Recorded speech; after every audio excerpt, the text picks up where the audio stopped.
and welcome to Christy the Bookslayer. Today I'm going to do a review of The Historian by Elizabeth Kostova. This was recommended to me by so many of my friends because I am quite fond of Dracula and Dracula stories. It will be no spoilers, but if you are one of those who like to read books without knowing anything, then you shouldn't watch anymore. If you want a glowing recommendation and someone who loves this book, this is not the place. The Historian is about two historians, Paul and Helen, and how they travel around Eastern Europe to dig up the legend of Dracula. All this is told in epistolary form through letters that Paul's daughter is reading, so we are both in present time and in past time. The daughter reads the letters and reliving her father's hunt for Dracula, while she herself is travelling to follow her father because he left abruptly. Now, this book has several similarities to Dracula. The first being that Dracula is the main theme of the entire story. Second is that it's epistolary. Third, most of the characters share some traits with the original characters in Dracula. I'm not going to tell you who these are and what they are, because if you want to read it, you'll find out yourself. As I said, this book is also epistolary, probably as a nod to the original book, maybe to make it a bit more entertaining, different, because not a lot of epistolary novels are published at the moment. Why? I have no idea, because it does not add anything to the book. The letters are a device to tell Paul's daughter about what he experienced when he was out in Eastern Europe trying to localize the legend of Dracula.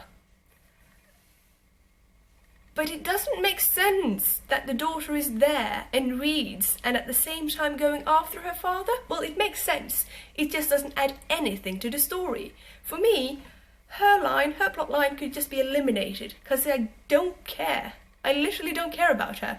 I care so little that I didn't realise until I read another review that she doesn't have a name. That's how little I cared about her. Whoops.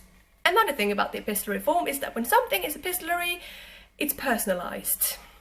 That's the point of it, to show different personas and narratives and narrative viewpoints through letters, journal entries, newspaper clippings, everything like that. That doesn't happen here.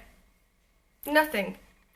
There's no characteristics for each writer of these letters that makes you go, oh, now it's this one writing, and oh, now it's that person. Nothing. They are all exactly the same. Which is wrong.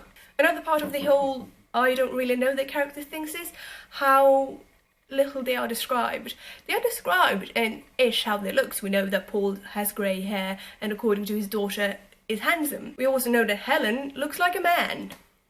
That is being repeated over and over and over again by Paul. All the time. She has a big nose, strong chin. We know that, but still, I was not able to picture these characters when I was reading. I did not get a feel of who they were.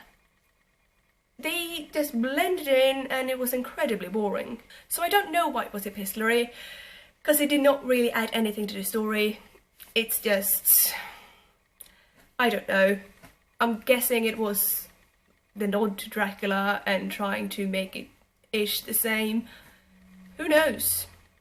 Who knows? This is historical fiction, which means fiction.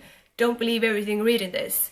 All the historical facts are probably correct, but they are all pretty one-sided. It's not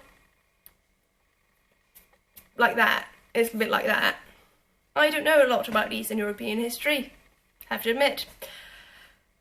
But I do know that each conflict and each history has more than just what she serves. And I know that this is Paul's point of view or whatever, and you know, it's him versus Dracula and the legend of Dracula. He has to be the bad guy. It felt very attacky. I don't know why. I just felt like there wasn't any sympathy for any other than those Paul sympathised the most with. Then again, it's fiction, so that's something we have to deal with. Don't believe everything read in this book and perceive that as the true facts. Because of course you won't. I know you won't. You're smart, you're a reader, I like you. This is a pretty long book. It's around 700 pages? 650? 700? Something like that. Too long. It could have been 300 pages and it would still be the same, really. I like when things are descriptive and it's like, ooh, let's talk about things here. It's too much. And this book is actually too much. You know about every meal they eat. Every darned meal. Also, it's built by coincidences, something a lot of reviewers on Goodreads noticed. It's all a coincidence. Everything. Nothing is left to anything but coincidences, which is slightly annoying, but also very convenient for the author, isn't it? I was so bored with this book that it took me 6 months to finish it. I had to put this book down because I was so bored and I had to physically force myself to continue reading in it. And I don't know why. I just had a hope that it would get better. It sort of did, sort of didn't. I was just utterly bored. Sometimes I like boring books. Not this one. So, if you want to read Historian, go ahead. You might like it. Myself, I gave it 2 out of 5 stars. And yeah, the only reason it got 2 stars is because, you know, Dracula. I love Dracula. If you read it, please comment down below and tell me what you thought. If you haven't, please comment down below and tell me if you want to, and I might disencourage you even more. Give me some thumbs up, subscribe, and we'll talk later. Goodbye!